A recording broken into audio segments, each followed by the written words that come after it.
స్థానిక ఎలక్షన్లు అంటే జగన్ రెడ్డికి ఎందుకంత భయం, ఎందుకంత భయపడుతున్నాడు? ఈరోజు ప్రజల్లోకి రాలేక తాడేపల్లి ప్యాలెస్లో కూర్చొని ఎలక్షన్లు అంటే భయంతో వణుకుతున్నాడు. ఎందుకు ఈ మాట అంటున్నానంటే, ఉత్తరాంధ్రలో ఎంతో ప్రశాంతంగా ప్రతి ఒక్క ఊర్లోని ఎలక్షన్ జరిగింది. ఈరోజు నిమ్మాడిలో చూసుకోవచ్చు, అచ్చెన్నాయుడు గారు మాట్లాడుతున్నారని, రాష్ట్ర అధ్యక్షుడని భయంతో ఎలక్షన్ చేద్దామని చూస్తున్నారు.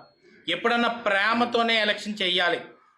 చంద్రబాబు నాయుడు గారు ఎప్పుడు కూడా ప్రేమ అనేది పంచి ప్రజల్లో అభిమానాన్ని కోరుకుంటేనే ఎలక్షన్ చేసి గెలవచ్చని భావించే ఏకైక నాయకుడు చంద్రబాబు నాయుడు గారు అయితే, కక్షతో అక్రమాలతో రాజారెడ్డి రాజ్యాంగాన్ని అమలు చేసి అరాచకాలతో ఎలక్షన్ చేయాలని జగన్మోహన్ రెడ్డి ఈరోజు ప్రయత్నిస్తున్నారు. ఈరోజు స్థానిక ఎలక్షన్లు అంటే చంద్రబాబు నాయుడు గారు మీడియా ముందుకొచ్చి 5 సూత్రాలు చెప్పి ప్రజలకు అభివృద్ధి చేస్తానని ముందుకెళ్తుంటే, ఈరోజు జగన్మోహన్ రెడ్డి ఏం చేస్తున్నాడండి? శ్రీనివాస్ రెడ్డి అనే అభ్యర్థిని ఈరోజు అక్కడ చంపి చెట్టుకి వేలాడిచ్చారు. ఒకటి. రెండో అరాచకం, నిమ్మాడ ప్రశాంతమైన గ్రామం, అలాంటి గ్రామం దగ్గరికి దువ్వాడ శ్రీనివాస్ అనే వ్యక్తిని తీసుకెళ్ళి అక్కడ బెదిరింపులు, ఒక్కొక్కరిని ఇన్స్టిగేట్ చేసి ప్రవోక్ చేసి చేతుల్లో బ్యాట్లతో రాడ్డులతో గ్రామాల్లో ఉసు కలుపుతున్న నెల్లూరు విజయసాయిరెడ్డి జగన్ రెడ్డి రాజకీయాన్ని అంతమొందించవలసిన అవసరం ఎంతైనా ఉంది. ఈరోజు పట్టాభి గారు రోజు కూడా మాట్లాడే పట్టాభి గారిని కూడా ఈరోజు గలను నొక్కాలనే ఏకైక ఉద్దేశంతో ఆయన మీద దాడి చేసి ఆ మొత్తం కారుని విధ్వంసం చేసి ఏం అరాచకాన్ని చూపెడదాం అనుకుంటున్నావు జగన్ రెడ్డి అని చెప్పి ఈ సందర్భంగా అడుగుతున్నాను. ఇదే విధంగా రాష్ట్ర వ్యాప్తంగా కూడా అరాచకాలను సృష్టించి, ఇదా ఎజెండా అనేది? అరాచకం అనేది ఎజెండా, అక్రమాలు అనేది ఎజెండా అంటే ఈ స్థానిక ఎలక్షన్లో స్వచ్ఛందంగా అంబేద్కర్ రాసిన రాజ్యాంగాన్ని నమ్మి ఎవరైతే అభ్యర్థులు పోటీ చేస్తున్నారో ఆ అభ్యర్థులు పోటీ చేయకూడదా? రాజ్యాంగాన్ని అమలుపరచకూడదా? ఈరోజు అడిగిన ప్రతి ఒక్కరిని కూడా గొంతు నొక్కి ముందుకెళ్తావా? ఈ విధమైన రాజకీయాన్ని ఆంధ్ర రాష్ట్ర ప్రజలు ఏమాత్రం కూడా స్వాగతించరని చెప్పి ఈ సందర్భంగా చెప్పదలుచుకున్నాను.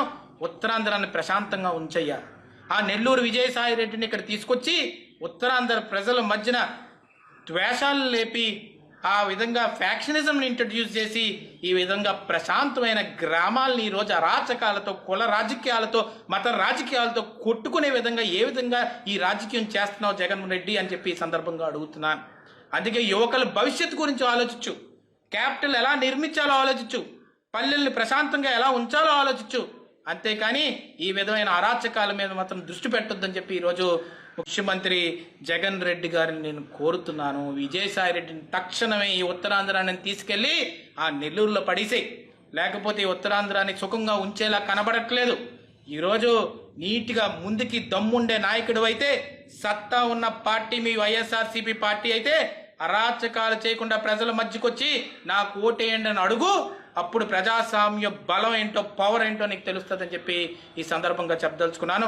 అందుకే జనాలందరినీ నేను కోరుతున్నాను, స్థానిక ఎలక్షన్లో ఏదైతే తెలుగుదేశం పార్టీ బలపరిచిన అభ్యర్థులు 5 సూత్రాలతో ప్రజల మధ్యకి వెళ్ళబోతున్నారు, పల్లెలు మళ్ళీ వెలగాలనే ఒక కాన్సెప్ట్తో, ఒక ఐడియాలజీతో ముందుకెళ్ళబోతున్నారు. తినడానికి తిండి, ఉండడానికి ఇల్లు, కట్టుకోవడానికి బట్ట అని ఏదైతే ఎజెండాని జెండాగా మార్చిన నందమూరి తారక రామారావు గారు ఆశయాల్ని చంద్రబాబు నాయుడు గారు భుజస్కంధాలతో ముందుకు తీసుకెళ్తున్నారో ఆ ఆశయాలతో ముందుకెళ్ళబోతున్నారు. దాన్ని మనం ఎట్టి పరిస్థితుల్లో కూడా మనం సపోర్ట్ చేసి, మద్దతు ఇచ్చి, ఈ అరాచకాల మొత్తానికి కూడా అంతమొందించి, ఎట్టి పరిస్థితుల్లో కూడా ఈ రాష్ట్రం మొత్తాన్ని వెలుగులో నింపాలంటే ఈ స్థానిక ఎలక్షన్లో అందరూ కూడా ధైర్యంగా ముందుకొచ్చి ఓటేసి ఈ అరాచకాలకి, నియంత్రణ పాలనకి, జగన్ రెడ్డి పాలనకి, ఈ విజయసాయి రెడ్డి పాలనకి, ఈ సజ్జల రామకృష్ణారెడ్డి పాలనకి, ఈ పాలన మొత్తానికి కూడా అంతమొందించాలని చెప్పి ఈ సందర్భంగా కోరుతున్నాను.